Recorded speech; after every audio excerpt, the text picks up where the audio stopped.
Bismillahirrahmanirrahim. Assalamualaikum warahmatullahi wabarakatuh. Alhamdulillahirabbil alamin. Allahumma sholli wa sallim wa barik ala sayyidina Muhammadin wa ala alihi wa sahbihi ajmain. Teman-teman pengajian Al-Hikam yang saya muliakan, pada petang hari ini kita akan membaca hikmah ke-48. Nantinya akan kita sambung ke 49 yang langsung kita baca satu kali bacaan dengan hikmah ke-50. Dan kita akan membaca, mengartikan sekaligus merenungkan, mudah-mudahan menambah beberapa maklumat kita, menambah bobot spiritualitas kita dan kebatinan kita di hadapan Allah. Mari kita mulai. Kita akan baca hikmah ke-48 dahulu. Sudah ya kitabnya ya. Bismillahirrahmanirrahim. Subhanaka la ilma lana illa ma 'allamtana innaka antal alimul hakim. Qala al-musannifu Asy-Syaikh Ibnu Athaillah Sakandari. Min alamati mautil qalbi adamul khuzni alama fataka minal muwafiqati. Boleh dibaca minal muwafaqati. Wa tarkun nadami alama fa'altahu min wujudiz zalati. Di beberapa nuskhah minaz zalati, tidak ada wujudnya. Kita artikan min alamati mautil qalbi. Di antara tanda-tanda matinya kalbu, hati mati, hati tidak hidup, adalah adamul huzni, tidak susah, tidak sedih, alama fataka minal muwafaqati, atas apa yang terlewati dari kebaikan dan ibadah-ibadah. Watarkun nadami, dan tidak ada rasa sesal alama fa'al tahu, terhadap apa yang kau kerjakan minazalati, dari berbagai kesalahan-kesalahan. Ini hikmah yang ke-48. Kalau antum semua ingat, ini dulu malah kita baca sepintas waktu kita membahas hikmah yang pertama. Hikmah yang pertama, salah satu min alamatil i'timad alal amal nuksonu rojai inda wujudi zalal. Kan ada zalalnya. Di hikmah ke-48 ini juga ada zalatnya. Maka hikmah ke-48 ini dulu pernah sepintas kita baca waktu menjelaskan hikmah ke-1, hikmah yang pertama. Mari kita ulangi dan kita perdalam lagi, Pak Haji Akbar, hikmah ke-48 ini. Min alamati mautil qalbi, di antara tanda-tanda hati mati, hati tidak hidup.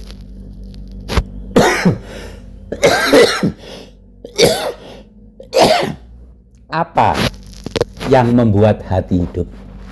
Hati hidup itu dengan iman. Hati hidup itu dengan adanya iman. Di antara tanda-tanda hati yang sudah mati, hati yang tanpa iman, adalah adamul huzni alama fataka minal muwafaqati. Ketika ada kebaikan yang terlewatkan, ibadah yang tidak sempat kita lakukan, hati kita tidak merasa susah. Itu tanda hati mati. Itu tanda hati yang kehilangan iman, hati yang tidak hidup oleh iman. Mari kita renungkan dulu penggalan hikmah ke-48 ini dengan menyandingkan apa yang disabdakan oleh Rasulullah Muhammad SAW. Hadis ini diriwayatkan dari Abi Musa al-Asy'ari, salah satu sahabat utama beliau. Man syarothu hasanatuhu wa sa'athu sayyi'atuhu fahuwa mu'min. Barang siapa kebaikan membuatnya senang, keburukan membuatnya susah, fahuwa mu'min, itulah orang mukmin. Oleh karenanya tadi kami nyatakan bahwa hati yang mati adalah hati yang tidak punya iman, hati yang sedang lenyap dan sirna adanya iman dalam kalbu. Itu membuat hati mati, kalbu tidak hidup. Tanda-tandanya apa? Tanda-tandanya kalau ada kebaikan yang terlewati, hati biasa saja, nggak sedih. Hati nggak sedih. Oleh karenanya Rasulullah mengidentifikasi orang yang mukmin adalah orang yang bahagia saat kebaikan bisa ia lakukan, hatinya menjadi susah saat ada keburukan dia lakukan. Bahwa mukminun, kata Rasulullah Muhammad SAW. Dan itu yang dilanjutkan oleh Asy Ibnu Athaillah Sakandari dalam penggalan hikmah selanjutnya. Wa tarkun nadami ala ma fa'altahu min wujudi zalati. Engkau tidak nyesel, hatimu tidak gundah, hatimu santai-santai saja, seperti tidak terjadi apa-apa saat ada maksiat yang engkau lakukan, ada kesesatan yang engkau kerjakan, ada suatu dosa yang engkau telah lakuin. Jadi standar kita melihat hati sedang hidup atau lagi mati, hati sedang ada imannya atau iman sedang tidak ada dalam hati, mudah saja. Kala ada kebahagiaan dalam kebaikan yang kita lakukan, sehingga kalau kebaikan tidak kita lakukan, sedih. Kebaikan tidak sempat kita kerjakan, hati menjadi berduka. Itu adalah tanda yang pertama.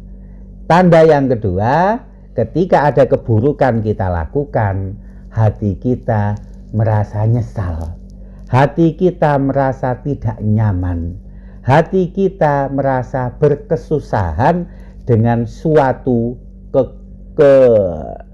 kemaksiatan, suatu kesalahan yang kita lakukan. Itu hati nyesel. Nah, itulah tanda daripada hidup atau matinya kalbu. Rekan-rekan yang saya muliakan, saya ingin kita memahami lebih dalam sabda Rasulullah ini. Man syarothu hasanatuhu wasa'athu sayyi'atuhu. Kebaikan membuatmu bahagia, keburukan membuatmu bersusah hati. Harus kita bedakan bahagia dan bangga.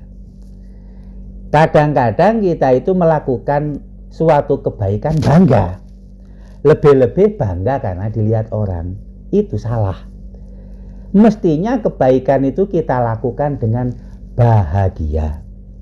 Apakah kebaikan spiritual, kebaikan sosial, sholat, bukan bangga, bahagia. Sholat, hati senang, hati itu senang dengan sholat. Sedekah, bahagia ketika berbagi. Sekalipun mungkin ada nilai harta yang kurang, tapi bahagia, hati senang. Gitu. Bukan bangga. Kalau bangga, khawatirnya terjebak dalam ujub. Sholat sudah kita kerjakan bangga. Bukan bangga, bahagia. Senang karena dilihat oleh Allah. Senang karena bisa mengerjakan perintah Allah. Itu harus kita bedakan, harus kita hindari rasa bangga, kita tanamkan rasa bahagia. Itulah hikmah yang ke-48. Waktu itu kita jelaskan hikmah ke-48 ini kaitannya dengan hikmah pertama.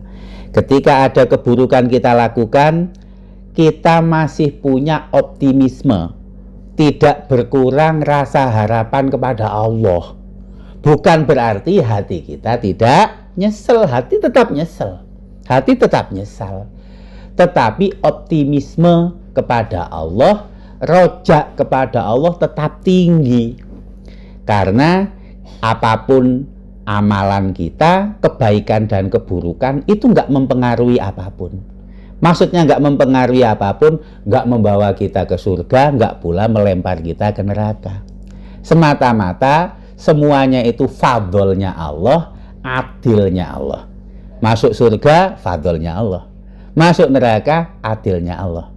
Dan itu beberapa hikmah yang siri yang harus kita mengerti pada hikmah ke-48 dan hikmah ke-50. Mari kita baca ke hikmah 48 dan nanti langsung kita sambung ke hikmah yang ke-50. Mari kita baca matannya. Bismillahirrahmanirrahim. La ya'dhum azambu indaka azmatan tasudduka an husni dhonni billahi fa inna man arafa rabbahu istasghara fi jambi karomihi dzambuhu. Kita artikan dulu, setelah kita artikan langsung kita sambung ke hikmah ke-50. Layak dumu azambu indaka. Jangan sampai dosa itu kau anggap besar bagimu. Azmatan tasuduka, dengan penilaian yang besar sehingga menutupmu. Menutup apa? An husni dhoni billahi, yaitu menutupmu untuk berbaik sangka kepada Allah. Fa inna man arafa rabbahu, karena orang yang mengenal Robnya, mengenal Tuhannya, istasghara fi jambi karomihi dan bahu, itu membuatnya menjadi kecil dosa apapun dibandingkan kelapangan dan kemurahan Allah. Tuh hikmah ke-49 arti kasarnya. Kita lanjutkan hikmah ke-50. La soghirota idza qabalaka adluhu wala kabirota idza wajahaka fadluhu. Artinya, la soghirota, tidak ada dosa yang kecil, tidak ada kesalahan yang remeh. Idza qabalaka adluhu, kalau engkau membandingkannya dengan keadilan Allah. Wala kabirota, dan tidak ada dosa besar, tidak ada kesalahan gede, nggak ada. Idza wajahaka fadluhu, kalau engkau hadapkan dengan anugerah dan kemurahan Allah. Itu hikmah yang ke-50. Lanjutan hikmah ke-49. Baik rekan-rekan, mari kita cermati, kita kaji, kita renungkan hikmah ke-49. Layak dhumu adzambu indaka. Kalau engkau punya dosa, jangan sampai engkau beranggapan dosa itu sangat besar, yang sekiranya azmatan tasuduka an husni dhoni billahi. Sampai engkau membuat, yang membuat itu dirimu loh. Sampai engkau membuat dosa itu sebesar yang engkau kira, engkau buat dosa itu sebesar yang kemudian tasuduka an husni dhoni billahi, bahkan menutupmu untuk husnudon kepada Allah. Kenapa? Fa inna man arafa rabba, barang siapa mengenal Allah, istasghara fi jambi karomi dzambuhu, maka akan menjadi kecil dosa-dosanya jika fi jambi karomihi, disandingkan dengan karomnya Allah, kemurahan Allah. Rekan-rekan yang saya muliakan, ini tidak mengurangi nilai hikmah ke-48. Ada rasa menyesal saat dosa apapun kita kerjakan. Ada rasa susah saat ada ibadah yang kita lewatkan. Itu nggak mengurangi hikmah ke-48 itu. Akan tetapi di antara tanda kemakrifatan hamba kepada Allah adalah senantiasa mengerti bahwa karomnya Allah, bahkan Allah itu akrom, Allah itu karim. Di antara tanda-tanda karomnya Allah adalah semua dosa hamba sebesar apapun tidak mungkin menutupi dari kesempatan untuk bertaubat dan diampuni oleh Allah Subhanahu wa ta'ala. Mari kita mulai dulu dengan hadis yang sering sekali kita dengar. Apa sabda Rasulullah? La kabirota ma'al istighfari wala soghirota ma'al israri. Rasulullah bersabda, la kabirota ma'al istighfari. Tidak ada namanya dosa besar selama dibarengi istighfar. Sebaliknya juga, wala soghirota, tidak ada dosa kecil ma'al israri kalau terus-menerus dilakukan. Begitu. Jadi dosa besar, dosa kecil itu menjadi relatif. Di saat kita bicara tentang dosa besar, maka sebesar apapun dosa akan menjadi tidak bernilai ketika kita mengerti akan karomnya Allah Subhanahu wa ta'ala. Dan itu yang disampaikan oleh Asy-Syaikh Ibnu Athaillah Sakandari pada hikmah ke-49. Mohon maaf Ustaz Sofi, dimatikan suaranya? Ya. Terima kasih ya. Oke. Dimatikan. Oke. Baik.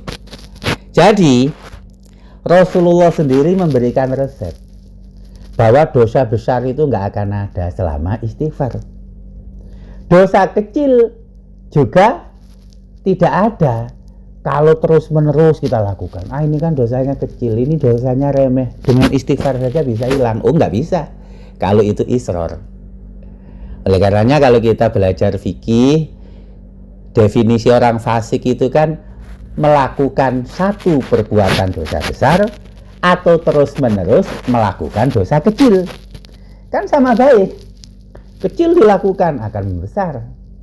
Besar dilakukan juga bisa menjadi kecil, bisa menjadi hilang, bahkan bisa diampuni kalau kita mengerti akan sifat karomnya Allah Subhanahu wa ta'ala.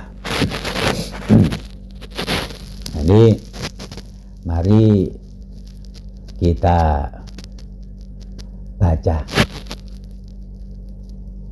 surat Al-Hijr 4950. Nabi ibadi ani annal ghafurur rahim wa anna azabi huwal azabul alim.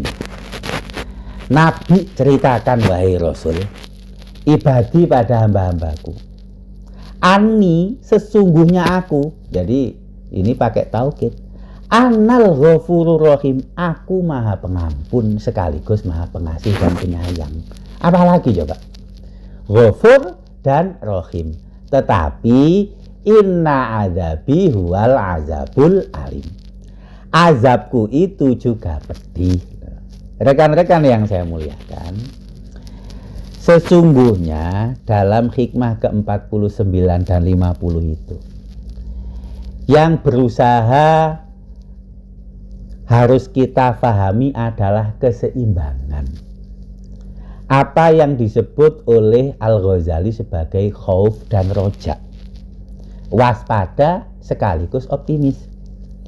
Kalau kita belajar hikam, khauf dan roja itu tidak ketemu. Tapi Asy-Syaikh Ibnu Athaillah Sakandari punya istilah sendiri yang sangat populer dalam dunia sufi, yaitu al-bastu wal qabdu. Al-bastu kelapangan, al-qabdu kesempitan. Jadi Allah itu memberikan kita kesempatan bastu. Di saat yang sama kita juga harus waspada terhadap qabdu. Kalau di Ihya rumusan Imam Ghazali apa? Kita itu harus selalu roja. Tetapi di saat yang sama kita harus khauf. Itu namanya keseimbangan. Maka Allah dalam surat Al-Hijr 4950 menegaskan bahwa ia sangat pengampun, tapi sekaligus ia punya ancaman azab yang pedih. Rekan-rekan yang saya muliakan, mari kita kembali ke 49, hikmah ke-49 dari Al-Hikam Al-Athaiyah. Jangan pernah kita merasa bahwa ada dosa yang sangat besar yang pernah kita lakukan sampai-sampai kemudian menutup peluang husnudon kita kepada Allah. Itu yang nggak boleh. Tetapi kalau selalu menganggap bahwa dosa kita besar, kesalahan kita itu adalah kesalahan yang begitu besar, itu kita tanamkan sebagai rasa haya kepada Allah, malu kepada Allah, gitu loh. Jadi perasaan kita malu kepada Allah itu kita tanamkan, dan itu menimbulkan apa? Menimbulkan perasaan bahwa sekecil apapun dosa itu ya besar. Oleh karenanya rekan-rekan yang saya muliakan, kan sudah sering ya kita membaca kitab-kitab yang merupakan berbagai penjelasan dosa besar. Biasanya pasti satu syirik, dua al-qatlu dan seterusnya. Tetapi ternyata ada juga para ulama yang mengkategorikan bahwa dosa besar itu nggak ada. Sebagaimana juga dosa kecil tidak ada. Ada juga ulama yang mengatakan dosa kecil itu tidak ada, karena semua dosa besar. Tetapi di saat yang sama, siapapun, apapun yang ia kerjakan pasti diampuni oleh Allah selama bukan musyrik, selama bukan syirik. Oleh karenanya dosa apapun itu tidak boleh membuat kita kemudian tertutup untuk husnudzon kepada Allah. Bahkan husnudzon itu harus tetap kita jaga. Kan kemarin sudah ada itu dalam hikmah yang sebelum-sebelumnya. Justru suudzon itu yang tidak boleh untuk kita pelihara. Nah, untuk mengerti ini, mari kita kaji hikmah ke-50 yang tadi sudah kita baca sekilas artinya. La soghirota idza qabalaka adluhu. Tidak ada yang kecil itu dalam dosa kalau kita melihat keadilan Allah. Wala kabirota ila wajhaka fadluhu. Seperti halnya tidak ada dosa itu besar kalau kita melihat fadlnya Allah. Loh, ini yang saya katakan tadi. Ada ulama yang mengatakan bahwa dosa kecil nggak ada, sebagaimana dosa besar tidak ada. Tetapi ada juga ulama yang mengatakan bahwa dosa itu nggak ada yang kecil, dosa itu selalu besar. Sebagaimana sabda Rasul tadi, tidak ada dosa besar selama istighfar, tapi nggak ada dosa kecil selama isror terus menerus. Rekan-rekan yang saya muliakan, tapi tidak ada pendapat yang mengatakan bahwa dosa itu kecil semua, itu nggak ada. Itu nggak ada. Jadi biasanya dibagi dosa besar, dosa sedang, dosa kecil. Atau menganggap dosa itu besar semua, nggak ada dosa sedang, apalagi dosa kecil. Dan sebagai seorang hamba Allah yang berusaha mengerti dan makrifat kepada Allah, itu kita sebenarnya nggak terlalu penting melihat dosa itu. Nggak terlalu penting menghitung, apalagi mengkategorikan dosa.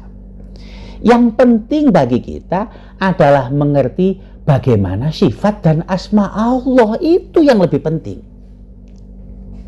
Oleh karenanya yang diingatkan oleh Syekh Ibnu Athaillah Sakandari, pahami keadilan Allah. Kalau kita melihat keadilan Allah, maka ya nggak ada dosa kecil. Di saat yang sama, mengertilah olehmu akan fadlnya Allah, kemurahan Allah, fadlnya Allah, karomnya Allah. Dengan melihat dan menyadari karomnya Allah, tidak ada dosa besar, itu nggak ada. Oleh karenanya, seorang hamba yang mengerti makrifat kepada Allah, ini yang dihitung itu bukan soal dosa, bukan soal kesalahan, tapi yang dia lihat itu adalah sifatnya Allah. Berusaha mengerti apapun sifatnya Allah. Guru saya, Bapak Umar Ali Suyuti, itu ngajar saya bertahun-tahun, itu sering mengingatkan, ya, orang masuk surga itu fadlnya Allah, orang masuk neraka itu adilnya Allah. Dalam sehari-hari ini yang mesti kita pahami, fadl, adil. Bukan soal dosa, pahala, ngitung pahala berapa, dosa berapa, bukan. Oleh karenanya kalau ada kesalahan kita lakukan, hati kita nyesel, hati kita sedih. Ada kebaikan kita lakukan, kita senang dan bahagia. Itu dalam rangka semata-mata kita melihat Allah. Bukan melihat amalannya. Bukan melihat dosa atau pahalanya, tapi melihat Allahnya. Gitu. Rekan-rekan yang saya muliakan, cobalah ya, satu-satunya ini nggak ada. Maha baiknya Allah. Bahkan kita mendapatkan kebaikan berawal dari keburukan. Tubu ilallahi taubatan nasuha. Taubat kepada Allah itu kan pasti diawali oleh dosa. Taubat kepada Allah kan pasti diawali oleh keburukan yang kita lakukan.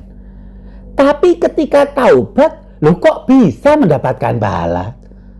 Tubu berarti perintah Allah. Taubat itu salah satu ibadah kepada Allah. Mana ada selain Allah? Kesalahan, kemudian kita upaya untuk taubat, kemudian mendapatkan pahala dan kebaikan yang berawal dari kesalahan. Tidak ada, rekan-rekan. Kurang baik apa Allah untuk kita? Allah maha baik, dan maha baiknya itu tidak tertandingi. Tidak ada yang lainnya, dan memang hakikatnya satu-satunya yang maha baik. Kita kalau ke dunia, kita di dalam konteks dunia ada kesalahan yang kita lakukan, pasti kan dihukum. Sekecil apapun hukumannya itu, seringan apapun hukuman dan sanksinya itu. Tapi Allah bahkan membuat kita mendapatkan kebaikan berawal dari keburukan. Bahkan kita mendapatkan pahala dari sesuatu yang semestinya itu dosa, itu bisa berbalik menjadi pahala. Mudah sekali. Caranya bagaimana? Taubat itu. Akan tetapi hati-hati, kita harus melihat keadilan Allah Subhanahu wa ta'ala. Maka dalam surat An-Nisa, innamat taubatu 'alallahi lilladzina ya'maluna su'a bijahalah. Taubat itu 'alallah. Ini jujur saja ya, saya itu membaca ayat ini jadi ingin menangis ya. Antum bayangkanlah rekan-rekan, bagaimana Allah lafzul jalalah itu menjadi majrur loh, Ustadz Sofi. Lafzul jalalah itu menjadi majrur, menjadi dimasuki Allah. Allah itu kan isti'la loh. Allah itu isti'la. Coba mari kita baca. Innamat taubatu 'alallahi. Masya Allah. Lilladzina ya'maluna su'a bijahalah. Taubat itu harus Allah terima, Allahi, wajib atas Allah untuk menerimanya. Maka saya kalau baca surat ini Pak Jakbar, itu teraduk-aduk hati itu. Adalah lafzul jalalah dimasuki oleh huruf jar Allah. mohon maaf ya, ini bahasa kasar saya, kurang ajar betul kita itu. Tapi ini nas Al-Qur'an, bahwa lafzul jalalah dimasuki oleh huruf jar ala, kan istilah itu. Bahkan Allah sendiri memproklamirkan taubat itu, ini mohon maaf kalau saya bahasanya kasar ya, wajib atas Allah untuk Allah terima, Allah hapus dosanya. Apa itu? Lilladzina ya'maluna su'a bijahalah summa yatubuna min qarib. Orang yang melakukan kesalahan, tapi perhatikan, su-nya itu kan satu, mufrad. Maka dalam ayat selanjutnya itu kan walaisatit taubatu lilladzina ya'maluna sayyiati. Taubat itu bukan untuk mereka yang melakukan kesalahan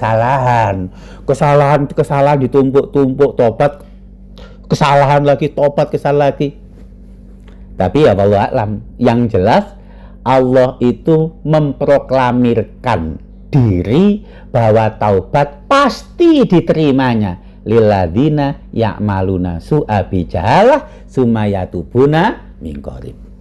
Orang yang melakukan kesalahan tapi dilakukan dengan jahalah, kemudian segera bertaubat. Masya Allah. Lah iya, kok ada kesalahan kita lakukan tapi kita mendapatkan pahala, itu loh kok ada. Kalau bukan maha baiknya Allah, pikirkanlah itu. Pikirkan. Masya Allah.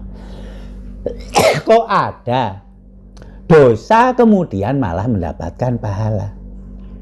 Ini satu-satunya hanya berlaku bagi kita di hadapan Allah Subhanahu wa Ta'ala.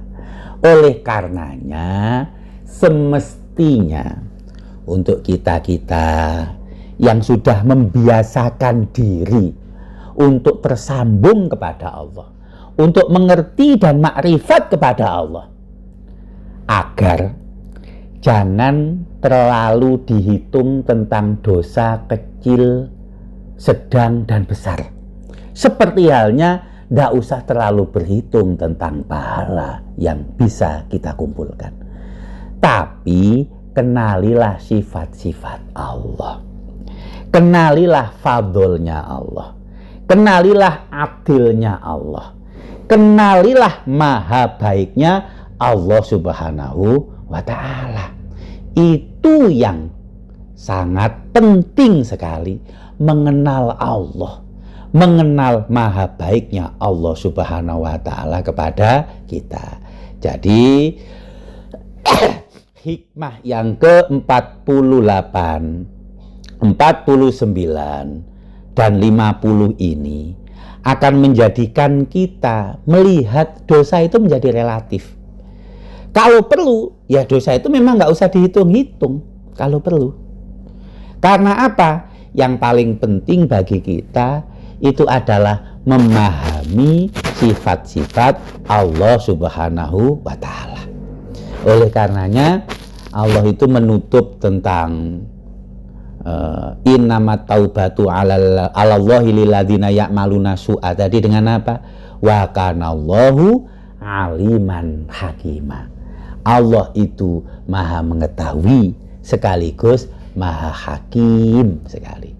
Rekan-rekan yang saya muliakan, inilah hikmah yang ke-48, 49 dan 50. Mari kita pahami, apalagi kita hari-hari ini adalah hari-hari yang mulia, waktu-waktu yang istimewa. Ini mestinya kita bisa menambah pengetahuan kita bagaimana bukan sekedar melihat dan menghitung amal, bukan hanya sekedar menengok kemungkinan-kemungkinan pahala yang kita dapatkan, akan tetapi kita bisa untuk lebih mengenal dan makrifat kepada Allah Subhanahu wa Ta'ala. Baik, inilah yang bisa saya sampaikan. Kurang dan khilafnya saya mohon maaf yang sebesar-besarnya. Mudah-mudahan bermanfaat. Akhirul kalam, ihdinas siratal mustaqim. Wassalamualaikum warahmatullahi wabarakatuh.